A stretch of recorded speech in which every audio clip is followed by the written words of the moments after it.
Les marchés avec CMC Markets, trading de CFD sur action, Forex et indices.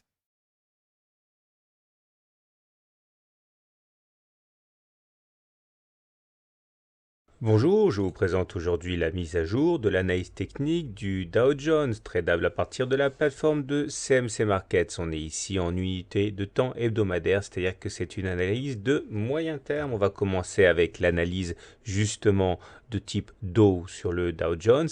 Et là, comme vous le savez, il s'agit de comparer la position relative des plus hauts et des plus bas. Tant que les pics sont ascendants et que les creux sont ascendants, on est en tendance haussière. Alors là, comme vous pouvez le voir, on a eu une alerte sur cette semaine puisqu'on n'a plus eu des pics ascendants mais descendants. Mais comme quelques semaines plus tard, on a infirmé cette alarme en inscrivant un pic ascendant, eh bien on est toujours à cet égard en tendance haussière. On passera en tendance baissière si les pics et les creux ensemble deviennent baissiers. Ce n'est pas le cas pour l'instant. Donc vous l'avez compris, pour l'instant on peut même descendre très bas sans remettre en cause la tendance haussière de fond. L'analyse chartiste sur le Dow Jones montre que la situation est également assez claire. Nous sommes en train d'évoluer à l'intérieur d'une grande figure d'élargissement ascendante. On a en support cette oblique ici qui pourrait reculer les cours vers les 16 200, 16 300 et on va être capé par le haut sur la zone des 18 200, 18 300.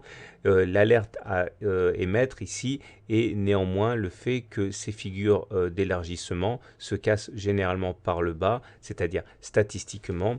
Mais bon, pour l'instant, il n'y a pas lieu de s'inquiéter, on est très loin de casser cette figure.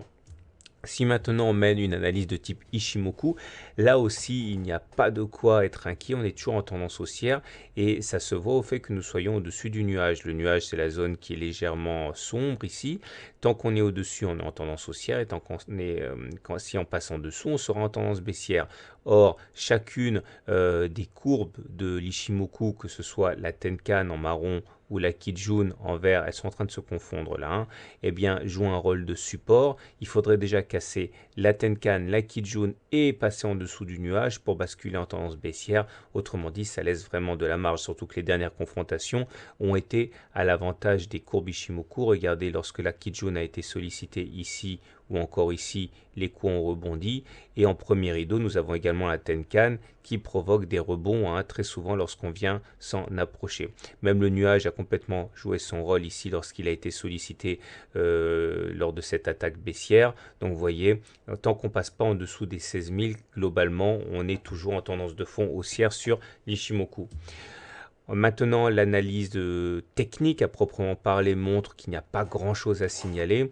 Bon, certes, il y a une faiblesse au niveau du stochastique puisque le stochastique est en dessous de son signal, ça c'est pas très bon, mais le momentum reste positif, donc la dynamique demeure haussière. Il faudra néanmoins surveiller, je dirais, le MACD. Il ne faut pas que le MACD croise son signal. Les dernières fois que le MACD a croisé son signal, c'était là et également là. Il y a eu des attaques baissières par la suite. Donc là, on est à deux doigts de croiser le signal à la baisse, mais ce n'est pas encore fait. Tant qu'on ne croise pas la baisse, a priori, il n'y a pas de danger. Donc pour faire simple, il y a clairement un affaiblissement de la tendance haussière actuellement, notamment à cause de la crise russe et le pétrole, etc. Mais il semble bien que la tendance de fond demeure haussière, donc il n'est pas encore venu le temps de spéculer sur une consolidation très marquée du Dow Jones. On y reviendra le cas échéant. Bon week-end, bonne semaine, bon trade et à très bientôt pour une mise à jour.